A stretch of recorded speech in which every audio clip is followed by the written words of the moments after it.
The 80s were a turning point in television, but especially in animation. Cartoons no longer looked like they were perpetually in a poorly lit room. Like the entirety of the 80s, cartoons were bigger, better, and brighter. These cartoons further progressed animation into what it is today. So now, I'm going to go over every single 80s cartoon. Smurfs, 1981 to 1989. The Smurfs were originally a comic book created in 1958 by Belgian cartoonist Peyo. In 1981, Hanna-Barbera picked up the license and made the Smurfs animated show. The Smurfs are a little species of blue gnome-like creatures. They all live in a small mushroom village in the forest. Gargamel, an evil wizard, and his cat Azrael live in a nearby castle and tries to steal the Smurfs to use their essence in a recipe for gold. Despite Gargamel, the Smurfs manage to make it out safe. The Smurfs are led by the oldest Smurf, Papa Smurf. All of the Smurfs are named after adjectives or occupations that describe them, like Brainy Smurf or Clumsy Smurf. There's an infinite amount of jokes I could make about this, but I will refrain. There's also only one female Smurf, Smurfette. Why is she Smurfette?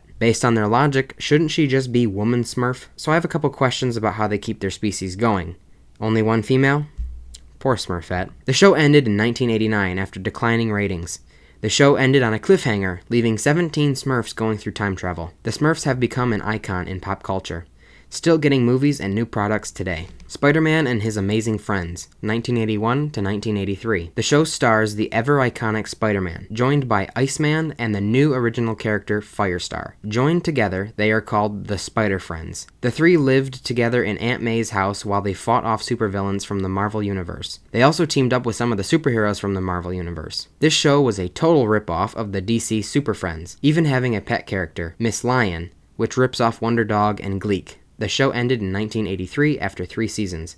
It wasn't canceled or anything, they just decided to end it. Danger Mouse, 1981 to 1992. Danger Mouse is a secret agent, being a parody of James Bond. Danger Mouse works for the British Secret Service under Colonel K. Danger Mouse and his sidekick Penfold are always sent on missions to save the world. This show is also responsible for the spin-off show Count Duckula, and a reboot series in 2015. The show ran for a whopping 10 seasons with 89 episodes total. He-Man, Masters of the Universe, 1983 to 1985. He-Man is based on the Mattel toy line of the same name. This show was one of the most successful cartoons of the 80s, proving cartoons based on toys were fruitful. This would greatly influence the rest of the 80s cartoons. In the world of Eternia, a planet of magic and fantasy, King Randor and Queen Marlena rule. They have 2 children, Prince Adam and Princess Adora. Whenever Prince Adam holds the Sword of Power and proclaims, "By the power of Grayskull,"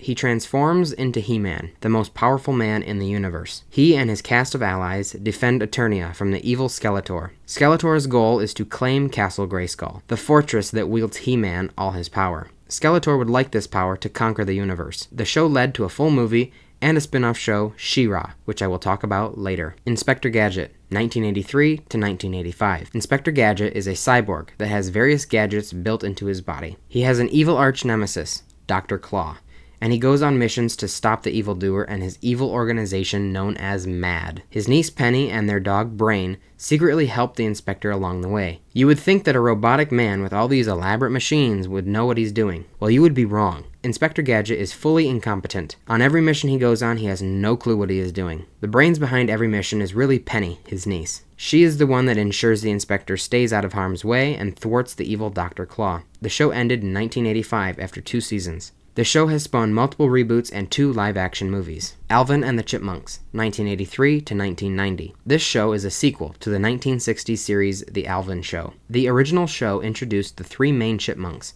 Alvin, Simon, and Theodore. This 80s show introduced the Chipettes, Brittany, Jeanette, and Eleanor, each a counterpart to one of the chipmunks. During season 6, the show was renamed to just simply The Chipmunks, after production companies switched. The show was about 3 chipmunks living with their adoptive human father, Dave, and all the trouble they get in. The show spawned multiple movies during and after its run. There were also CG animated movies made in the mid-2000s, along with a Nickelodeon show in the mid-2010s. G.I. Joe, A Real American Hero, 1983 to 1986. Hasbro brought the G.I. Joe toys back from a hiatus with a new line called G.I. Joe, A Real American Hero. With the new toys came a Marvel comic series and this show. The show was about G.I. Joe versus the villain Cobra. The first episodes were a miniseries that proved popular enough to get a second miniseries, eventually turning into a full-blown show. The show ran for 2 seasons with 95 episodes, all about G.I. Joe versus Cobra. I mean, it's a little more complicated than that, but you get the point. Dungeons and Dragons, 1983 to 1985. This is the show about that one role-playing game. It lasted for 3 seasons and 27 episodes. 6 kids get Jumanji'd into the realm of Dungeons and Dragons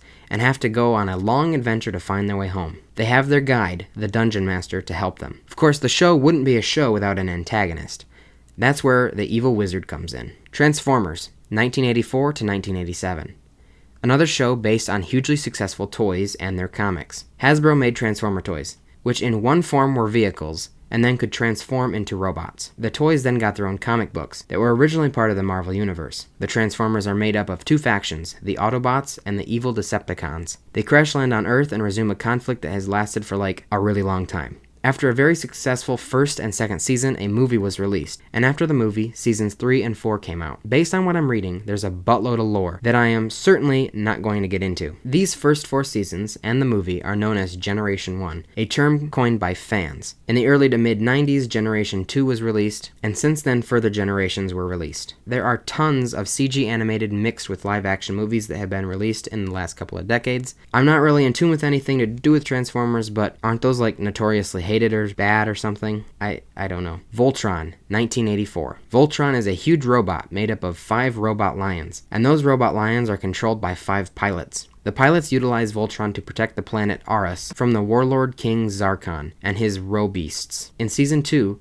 Voltron was no longer made from robot lions, but instead vehicles. Voltron is an adaptation of the Japanese anime Beast King Go Lion, an armored fleet Dairugger XV. The series ran for 3 seasons and ended in 1985. Just like a lot of shows on this list, Voltron has been rebooted and new content has been made with him. Muppet Babies, 1984 to 1991. Kermit, Miss Piggy, Fozzie, Gonzo, Animal, Scooter, Skeeter, and Rolf are all babies in a nursery ran by the nanny. Their imaginary games become quote-unquote real, which then feature the Muppets in live-action backgrounds such as historical places. The babies interact with these wild backgrounds and have adventures based on them. The original idea for this show was a scene in the movie The Muppets Take Manhattan, released 2 months before The Muppet Babies. The show spawned a reboot in 2018, but has since already ended. Snorks, 1984 to 1989. So, the creator of this show, Freddie Monachendam, helped create the deal between Peyo and Hanna-Barbera to make the Smurfs a cartoon. There were some disputes, especially about money. Monachendam said screw it, and found a new comic book to turn it into a cartoon. I see what this guy likes. Stories about a little species of tiny people. The Snorks are a species of small little creatures that live underwater in Snorkland. Just Smurfs, but underwater. The show ran for 5 years with 4 seasons and 65 episodes, ending in 1989. Heathcliff, 1984 to 1988. Also known as Heathcliff and the Cadillac Cats. This cartoon was inspired by a comic strip about an orange cat. Sound like anyone else? Each episode was a half-hour long and made up of 2 different segments. The first about Heathcliff and his friends, and the second segment about the Cadillac Cats. After 86 episodes, over a span of 2 seasons, Heathcliff ended in 1988. Rainbow Bright, 1984 to 1986. Wisp is a little girl who is brought to a dark land with the task of bringing color back to it. In order to do so, she must locate the Sphere of Light. On her journey, she befriends a sprite named Twink. Yeah, you can tell this was the 80s. And she befriends a horse named Starlight. She also interacts with a team of kids called the Color Kids. Yeah, that one doesn't sound too good either. Over the course of its 13 episodes, Wisp and the Color Kids work together to bring color back to the desolate world. Care Bears, 1985 to 1988. After the success of 2 specials in 1983 based on the extreme success of the toy line, they got their own show. The Care Bears live in Care-a-Lot, a place in the clouds. The Care Bears go around on missions in caring, spreading kindness throughout. However, there are villains out there such as Lord No-Heart that try to stop them. The show ran for just 1 season. After company changes, the show got a sequel called The Care Bears Family. This show ran from 1986 to 1988 with 3 seasons. Thundercats, 1985 to 1989. Thundercats are a species of cat-like humanoid alien warriors. Their planet is dying, so the Thundercats are forced to move. But on their voyage, they are attacked by the mutants of Plundar. Nearly all Thundercats are destroyed, except one flagship that holds the Sword of Omens, which holds all the Thundercats' power. Mutants damage the flagship, but the sword drives them back. The damage done means they cannot make it to the original destination and must go somewhere else. After a long period of hibernation in a capsule, Lion-O, the main character, realizes his capsule slowed rather than stopped, meaning he is now a child with the body of an adult. The Thundercats rebuild their society with the help of the inhabitants of this new planet. Not long after, the mutants track them down again, and it all goes back to them wanting that sword. Ugh, that's enough of me spewing that fantasy gibberish. 4 seasons later, and tons of lore gone by, the show ended in 1989. There was a movie released during the original series run, along with a CG animated movie slated for release in the late 2000s, but it never came to fruition. 2 reboots have since aired on Cartoon Network as well. It wouldn't be an 80s show if they didn't get comics to go along with it, and they most certainly did. It lasted for 3 years with 24 issues. Adventures of the Gummy Bears, 1985 to 1991. It's spelled with an I, not a fan of that.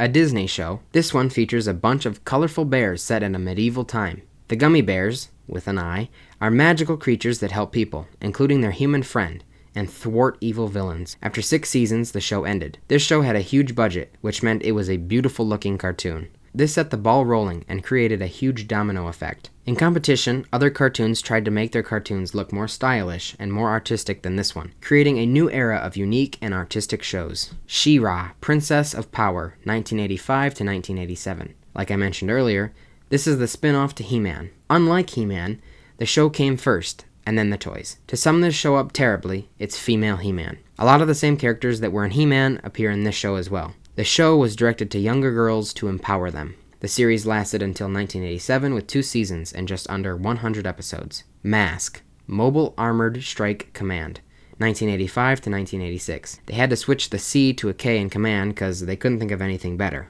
Mask is a special task force that operate transforming armored vehicles that fight an organization called Venom, Vicious Evil Network of Mayhem. Venom's main goal is to get money in any illegal way possible. The show lasted 1 season from 1985 to 1986. Gem, 1985 to 1988. Jerrica Benton is the owner of a record company and has an alter ego stage persona known as Gem. She and her band, known as Gem and the Holograms, go on many adventures together. Instead of evil wizards and robots, all Gem has is 2 rival bands, the Misfits and the Stingers. The show ran for 3 seasons with 65 episodes. The Real Ghostbusters, 1986 to 1991. A sequel to the Ghostbusters film, the series ran from 1986 to 1991. The show follows all the characters from the movie. They continue their adventures capturing rogue ghosts and spirits around New York City and other places around the world. After season 3, the series would be retitled to Slimer and the Real Ghostbusters. Silverhawks, 1986. Silverhawks are essentially space Thundercats. Silverhawks are heroes that were hired to fight the escaped alien crime lord Mon Star. This show also got a counterpart comic series. The show ran for only 3 months from September to December in 1986. Pound Puppies, 1986 to 1987, based on the plush toy dogs of the same name. These Pound Puppies are stuck at a pound, and they try to find homes for themselves with help of their human friend Holly. Sounds kinda sad, actually. There were 2 seasons with 26 episodes. This show would later inspire a reboot in 2010. My Little Pony, 1986 to 1987. Before it became a phenomenon for greasy, middle-aged men with neckbeards, My Little Pony was yet again another toy-to-show series. The show is made up of 2 segments, the first being called My Little Pony and Friends, all about the ponies, and the second segment was an unrelated cartoon featuring another Hasbro toy like the Glow Friends, Moon Dreamers, and the Potato Head Kids. DuckTales, 1987 to 1990. The show is based on Uncle Scrooge and fellow characters from the Duck Universe comic books. Scrooge, his triplet grandnephews, Huey, Dewey, and Louie, Donald Duck, and Launchpad McQuack are the main characters. The group of ducks go on various adventures involving treasure hunting and protecting Scrooge's fortune and his number 1 dime. After 100 episodes and 4 seasons, DuckTales ended. The success of this show, along with the Gummy Bears show, paved the way for other Disney cartoons like Chip 'n Dale Rescue Rangers and Tailspin. Teenage Mutant Ninja Turtles, 1987 to 1996. Ah yes. Turtle Mania. Teenage Mutant Ninja Turtles. Originally a comic book released in 1983 by Eastman and Laird, the show takes those comic stories and makes them animated. The Turtles, Donatello, Michelangelo, Raphael, and Leonardo, were mutated into large, teenage, pizza-loving, evil-fighting martial artists. They were raised by their adoptive rat father, Splinter. They battled tons of super unique villains, including Shredder and Krang. The original comics were much darker in tone than the show, which was more children-oriented. This show launched TMNT into mainstream media, making them extremely popular. The most popular merchandise was the plethora of action figures that remain an expensive collecting item. They still haven't left the spotlight 40 years later. Movie after movie, reboot after reboot. I'm sure this will keep happening because Nickelodeon acquired them, and all they know how to do anymore is just copy and paste. The show lasted for an impressive 10 years with almost 200 episodes. Garfield and Friends, 1988 to 1994. The very popular comic strip by Jim Davis is brought to life with its own animated show. Every episode adapts storylines from the comic strip and another comic strip by Davis, U.S. Acres. Despite the success and the great ratings, the show was canceled due to it being expensive to make, the decline of CBS, and the decline of the Saturday morning cartoon format. Garfield has since had more movies and TV shows based on his character, and massive amounts of merchandise. Denver the Last Dinosaur, 1988 to 1990. After the massive success of the movie The Land Before Time, there was a dinosaur boom, where a lot of shows featured dinosaurs. Denver the Last Dinosaur was one of these shows. Denver is the last dinosaur, who has been in his egg for quite a long time. After he was hatched by some California teens, Denver basically becomes one of them, learning how to skateboard and do other 80s hobbies. The show lasted for 2 seasons, with 50 episodes in total. Chip and Dale Rescue Rangers, 1989 to 1990. Chip and Dale, the well-established Disney characters, now work at a detective agency, Rescue Rangers. Their co-workers are Gadget Hack Wrench, Monterey Jack, and Zipper. They all deal with crimes that are too small for the police to deal with. They have 2 frequently recurring villains, Fat Cat and Norton Nimnall. The series ran for 3 seasons and ended in 1990. In 2022, the show got a movie sequel in a Roger Rabbit-esque metafiction, Beetlejuice, 1989 to 1991. We've all seen the movie, and this is the cartoon loosely based on it. Tim Burton didn't get his fill with the movie, so he made this. Beetlejuice is back, along with Lydia, and they have various adventures in the Netherworld and in the Mortal World. None of the original cast came back, but they did bring back the legend himself, Danny Elfman, for more music. The show ran for 4 years with 4 seasons and 94 episodes total. Okay, so I went over 30 shows, unless I counted wrong. There are, of course, tons of shows I did not go over, because it's almost impossible to get every single one of them. I have an honorable mentions list that I'm going to go over, with about 30 more shows. I'm not going over them in great detail for multiple reasons. Some of the shows are based on toys, which I did enough of. Another reason is that some of the shows were already existing properties, which I also did enough of. The other reason would be that they just weren't super popular. Despite me saying all this, I'm still going to get the comments like, "You miss Snooty and the Galaxy Furballs," even if that show got like a single pilot episode. So, anywho, here is my honorable mentions list in no particular order. Scooby-Doo and Scrappy-Doo, Super Friends, Dennis the Menace, Babar, The New Adventures of Winnie the Pooh, The Wuzzles, The World of David the Gnome, The Littles, Count Duckula, Popples, The Raccoons, Ulysses 31, The Super Mario Bros. Super Show, Super Ted, The Mysterious Cities of Gold, The Trapdoor, Adventures of Teddy Ruxpin, Lady Lovely Locks and the Pixie Tales, Fraggle Rock, Alf, Captain N, The Game Masters, Star Wars Ewoks, Get Along Gang, My Pet Monster, The Legend of Zelda, Mr. T, and Strawberry Shortcake. Thank you all for watching this video. Make sure you subscribe for more videos like this. I'm on my way to hitting 1,000 subscribers, and your support would be greatly appreciated.